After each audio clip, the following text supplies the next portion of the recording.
Dès leur plus jeune âge, les enfants comprennent les émotions et s'ajustent à celles de leurs petits copains. C'est nécessaire de prendre en compte le point de vue des autres pour échanger avec eux. Mais ce n'est que vers 9 ans que l'on commence à être capable de se mettre à la place des autres et d'interpréter leurs désirs et leurs pensées au-delà de ce qui est exprimé. Dans le cadre de leurs recherches sur les émotions à l'école, 2 psychologues du développement, Frédéric Cuisinier et Céline Clavel, proposent des activités aux enfants de CM1 et CM2.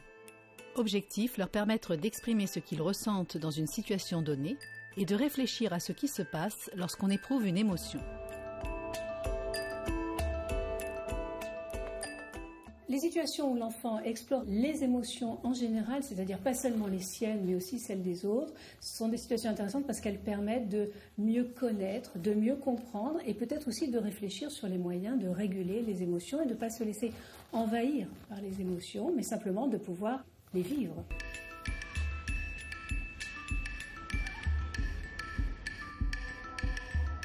Sortie scolaire au Muséum d'histoire naturelle à Paris, à la découverte de l'Inde.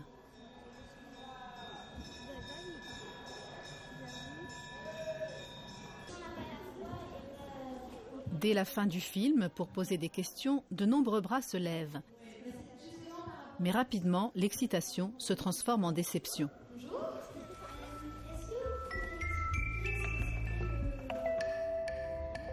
Les images du film. Pour explorer ce ressenti, l'enseignante Elisabeth Gonzalez propose à ses élèves d'y réfléchir ensemble.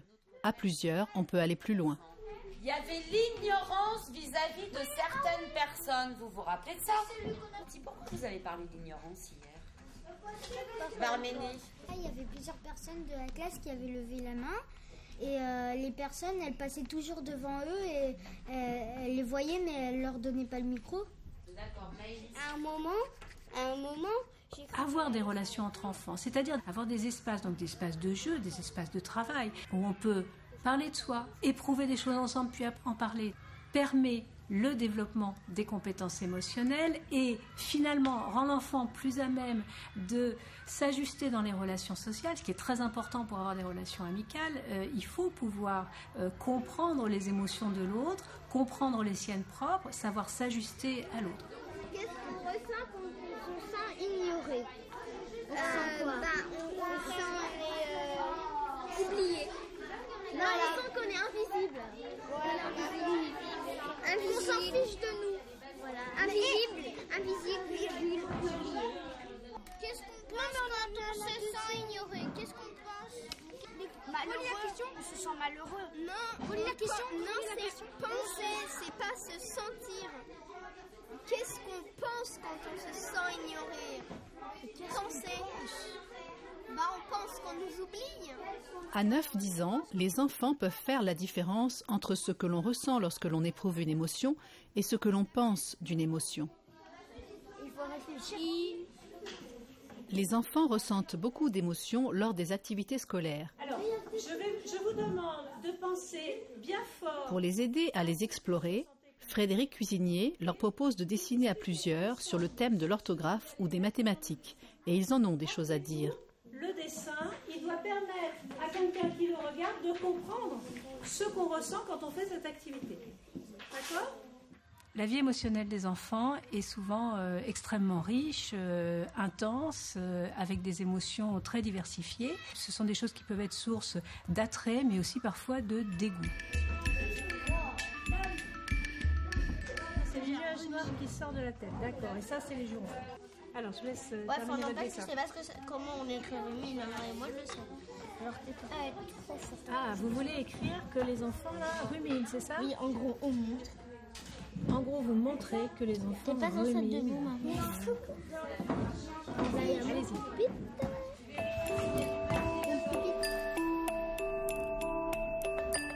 On peut repérer plusieurs éléments qui composent ces dessins.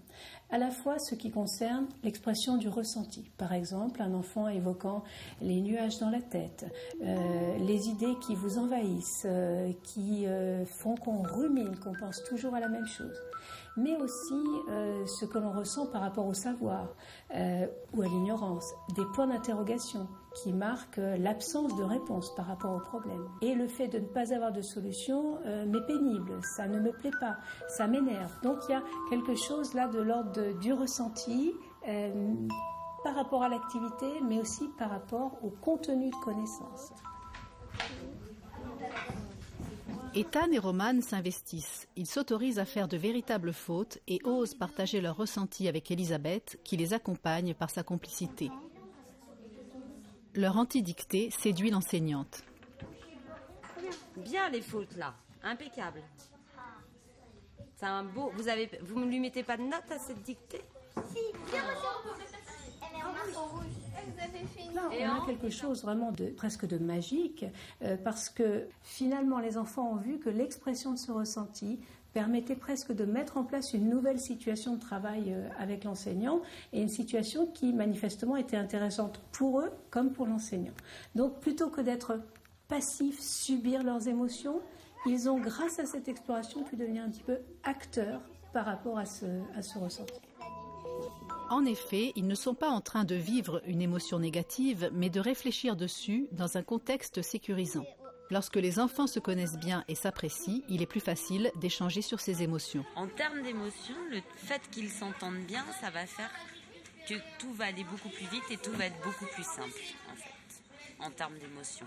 Donc les émotions, elles sont, c'est la joie, c'est la plénitude, on est content d'être ensemble, donc c'est que des émotions positives. Alors que quand on s'entend pas bien, c'est d'abord les émotions négatives qui arrivent, donc d'où l'intérêt de bien s'entendre. Moi, je préfère les maths. Mais Didi, elle veut faire la musique. Oui, elle a dit faire les deux. Bah voilà, on fait les deux. Mais oui, mais on peut faire les opérations et pas les maths, parce que les maths, c'est trop grand. Parce qu'il y a la géométrie, il y a la truc, il y a les problèmes. Non, oh non, oh non. Entre adultes comme entre enfants, avec un ami, on peut se dire les choses et mettre des mots plus facilement sur ce que l'on ressent. Rien de tel qu'un ami, y compris chez les enfants, pour faire face à de la colère, de la peine, de la douleur, de la tristesse. Et les relations amicales permettent donc de s'armer pour être capable de mieux faire face à ces émotions souvent un peu douloureuses. Les enfants reconnaissent une expression émotionnelle sur un visage dès l'âge de 2 ans. Mais il faudra attendre 9 ou 10 ans pour qu'ils puissent exprimer ce qu'ils ressentent ou le dissimuler, en faisant par exemple de grands sourires pour masquer une timidité. Comment vous faites quand vous voulez faire croire aux autres que vous n'éprouvez pas cette émotion? Alors, on va le faire là? Alors vas-y Laurélie, montre-moi.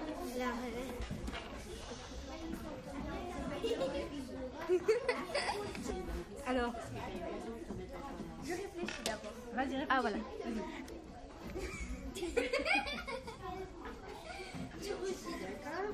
Pourquoi on fait un grand sourire dans ces cas-là? C'est ça qu'on est timide. Alors on fait... On n'est pas timide. Et à l'intérieur, qu'est-ce qu'on ressent? Bah on est timide. On est timide et ça veut dire quoi? Bah ça veut dire qu'on n'aime pas se montrer devant les gens. Comme si on allait monter sur scène et il y a 50 milliards de personnes. Et on doit parler devant un micro, non? Et on a le trac et on cache cette émotion par exemple. Oui, bonjour, comme ça quoi. On ne doit pas penser à ça, d'accord, et se dire que c'est super bien. Est-ce que ça ressemble pas peut-être à quelque chose qui t'est arrivé il n'y a pas longtemps, ça, de parler devant plein de gens, de poser une question devant plein de gens? Oui. Tu peux nous raconter ça un petit peu? Ouais, c'est vrai, j'étais timide au début.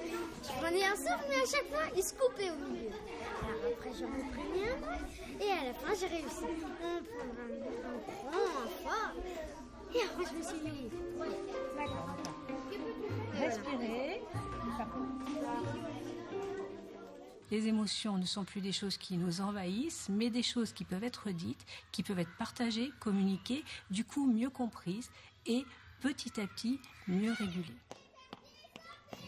Ce sont les parents et les enseignants qui éduquent les enfants à mettre des mots sur les émotions et à différencier par exemple la colère de la tristesse ou la joie de l'excitation. En classe comme dans la cour, Elisabeth Gonzalez exerce sa vigilance. dès qu'il y a un conflit ou dès qu'il y a une baisse de régime ou dès qu'il y a ça va pas bien ou oui, j'essaye d'en parler avec eux, quoi, parce que c'est des enfants avant d'être des élèves. Donc c'est des enfants avec leur vie, leurs émotions justement, et ça peut être des émotions de joie aussi, hein, où il n'y a pas que quand ça va pas bien, parce que quand ils sont super joyeux, ils peuvent se retrouver dans des états incroyables aussi, donc voilà, oui, donc on essaye de gérer tout ça.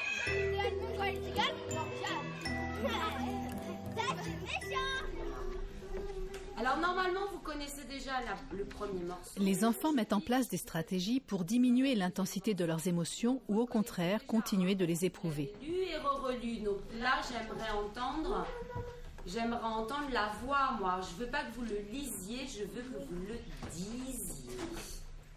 C'est la différence. Alors on y va. On va demander à Varménie.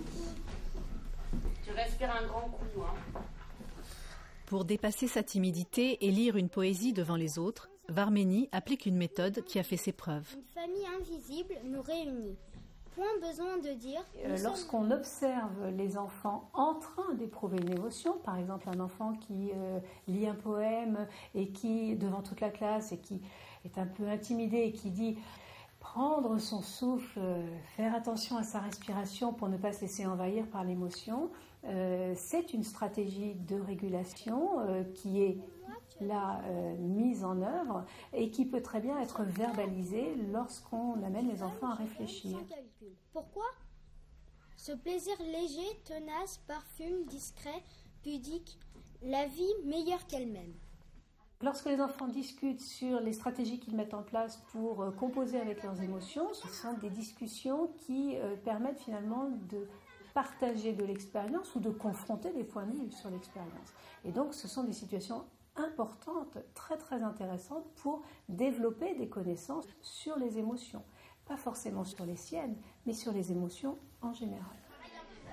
Par exemple, les carrés on doit cocher, il y a des choses agréables et il y a des choses qui ne sont pas agréables. Par exemple, je dis des gros mots, c'est pas du tout agréable à dire. Puis j'adore ma maîtresse, ça c'est agréable.